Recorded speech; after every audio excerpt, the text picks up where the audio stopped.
오늘 보도에 따르면 임종석 비서실장도 우려하고 있다고 그래요. 그러니까 사실 어저께 우리가 엇갈리는 두 가지 보도가 나왔잖아요. 그거는 청와대도 이제 고심하고 있는 거죠. 이쪽에서는 이쪽 신문에 이런 생각을 전했고, 다른 라인에서는 다른 쪽의 신문에서 그런 소식을 전했기 때문에 엇갈리는 보도가 나온 건데, 청와대가 이제 고심하고 있다는 증거 같아요. 그렇지만 오늘 마침 결정적으로 쐐기를 받는 게 탁현민 행정관이 경향신문과 인터뷰를 하면서 자신의 입장을 얘기를 하면서 인터뷰 내용 한번 보겠습니다. 안 물러나겠다는 얘기를 한 거죠. 그리고 그 인터뷰는 사실 서면으로 길게 돼 있습니다. 여기 심정을 쭉 보여주는 내용인데 아주 재밌습니다. 제가 이제, 지금 나오네요. 여중생에 대한 말은 전부 픽션이다. 제가 늘 얘기했던 거 아니겠습니까? 이거는 굉장히 중요한 문제라고, 여중생 하나를 친구들이 공유했다 하는 부분이, 다행입니다. 픽션이라면은. 근데 저는 이거를, 픽션이기를 바란다고 이랬는데, 사실 픽션이라고 했는데 저는 사실 그 말을 잘 안 믿습니다. 사실 못 믿습니다. 뭐, 본인이 픽션이라고 하니까, 본인은 그렇게 주장하지만 사실은 저런 얘기를 책에다가 썼기 때문에 믿고 안 믿고는 또 저의 사람들의 독자들의 자유인데, 그러면은 그런 상황을 만든 거는 본인의 책임이죠. 그런데 오늘 저거와 관련해서 좀 하나 소개시켜 드리고 싶은 게, 여러분 언론 보도 보시면 알겠지만 성공회 대학교 여대생 하나가 저렇게 친구들이 자기를 공유하는 그런 관계 때문에 성폭력 피해를 당하다가 자살을 한 사건이 오늘 났습니다. 예. 하필 또 탁현민 행정관이 성공회대 개건 교수를 했어요. 그러니까 저거는 본인은 가짜라고 하지고 있지만 사실은 진짜일 수도 있고요. 또 저런 피해자가 얼마든지 많을 수 있고, 또 그런 피해자 하나가 성공회대 학생이 오늘 자살을 했습니다. 문제는 탁현민 행정관이 진짜 학창 시절 때 여중생을 친구들과 공유했던 것이 진짜냐 아니냐라는 문제보다 본인이 진짜든 아니든지 간에 내가 친구들과 함께 그때 여중생을 공유하고 이것을 자랑스럽게 책까지 썼다. 이걸 너무나도 자랑스럽게 생각한다. 이게 문제가인 거 아닙니까? 그렇게 썼던 것이죠. 예. 그래서 그런 그 사실이 아니든 그거는 이제 진실은 우리가 알 수가 없지만 그런 것이 아무렇지도 않다는 사실은 확실히 이제 드러난 것이죠.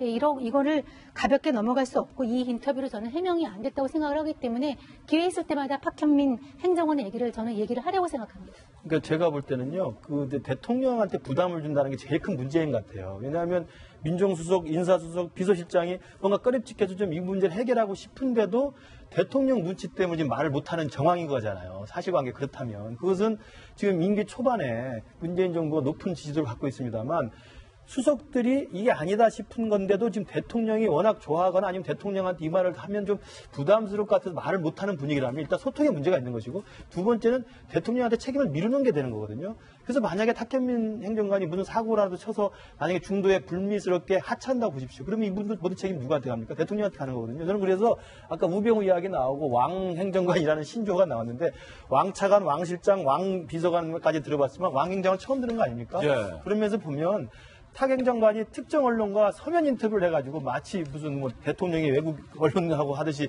서면 인터뷰를 해서 자기의 입장을 쭉 정당화시키고 있는데, 가장 쉬운 이야기가 그거 아닙니까? 자기 논리는 10년 전에 한 일이라 미안하다. 이제는 내가 생각이 바뀌었다라는 건데, 10년 전에 한 걸로 치면요, 안경환 후보가 낙마했는데 언제 걸로 낙마했습니까? 수십 년 전에도 예. 본인 가짜 신고한 걸로 지금 낙마한 거예요. 그 다음에 조대엽 후보도 오늘 낙마했지만 2007년에 음주운전 거짓 해명으로 낙마했습니다. 10년 전이에요. 그러니까 제가 볼 때 10년 전에 했는데 그때랑 지금은 다르다라는 걸로 이걸 하는 것은 탁현민 행정관이 제가 스스로 생각할 때는 문재인 대통령에 대한 애정이 적거나 아니면 자리에 대한 고집이 너무 세거나 둘 중에 하나로 생각합니다. 오늘 그런데 탁현민 행정관의 또 다른 의혹이 나왔습니다. 성공회대 교수로 재직하던 시절에 학생들의 외모를 평가해서 논란이 빚어지고 있습니다. 한번 보시죠. 성공회대의 1호 일문학과 기억십니다. 전자축설부를 보고는, 야, 너 이때는 예뻤는데 지금 왜 그러냐? 그동안 힘든 일이 많았나 보구나. 탁현민 당시 교수가 이런 얘기를 했다. 성공회대의 신문방송학과 학생 니은 씨는요, 탁 행정관이 나는 이성애자이기 때문에 동성애가 이해는 되지만 난 싫다라고 수업 시간에 말했던 적도 있다라는 건데, 증언들이 좀 더 있습니다, 김 변호사님. 네. 수업 중에 이제 그러니까 2명 학생을 가르치면서 이제 저거 안경 쓴 것 좀 봐라. 저거 보통 애들이 쓰는 거냐? 라고 물었다고 하는 거죠. 이제 그러고 나니까 모든 학생들이 다 그 두 학생이 쓴 안경을 보려고 시선을 그쪽으로 돌렸다는 거예요. 그러니까 이거는 저는 그래요. 탁현민 행정관 교수 시절에 이제 수업하면서 처음에 좀 재미있게 하려고, 수업 분위기 좀 그렇게 하려고 그런 의도에서 한 건지는 잘 모르겠어요. 그런데 막상 그 시선을 받는 학생들 입장에서는 내 안경이 정말 이상한가? 이거에 대해서 고민을 하지 않을 수 없는 거잖아요. 그리고 그 순간적인 그 부끄러움, 확 몰려드는 그 시선에 대한 부담감, 이런 것들을 생각하면 저거는 이제 교수 입장에서는 도저히 할 수 없는 그런 행위가 아닌가 이런 생각이 들거든요. 그러니까 그게 뭐 안경인데 뭐 별거냐라고 쉽게 생각할 수도 있겠지만 그런 일들이 굉장히 비일비재하게 일어났다는 거예요. 그 출석부를 보면서 야, 이때는 예뻤는데 지금은 왜 그러냐? 라고 이야기한 것도 그러니까 단순한 그 여학생이잖아요. 그러니까 외모에 대한 평가를 계속 교수가 하고 있다는 거. 그것 자체로 이제 여학생들 입장에서 얼마나 부담이 됩니까? 불쾌하죠. 예, 이런 일들이 근데 한두 가지가 아니에요. 저희 굉장히 이런 그 대학 교수들의 그 여학생들에 대한 외모 평가의 비하에 대해서 징계 요청 이런 거 굉장히 많이 하거든요. 그렇습니까? 뭐 어떤 교수는 뭐 그래요. 제 A 등급, 제 B 등급. 그런 식의 발언까지 하는 그런 교수들이 있는데 탁현민 행정관도 크게 다른 그런 성향이 아니지 않을까 이런 생각합니다. 지금 이제 계속해서 거취에 대해서 거부하는 사인이 나오니까 성공회대 학생들까지 이런 질문을 지금 하고 있는 국면입니다. 글쎄요, 그 탁현민 행정관의 본인은 거취를 내가 결정하는 문제가 아니다라고 얘기를 하는데 저는 저 말을 잘 이해할 수가 없어요.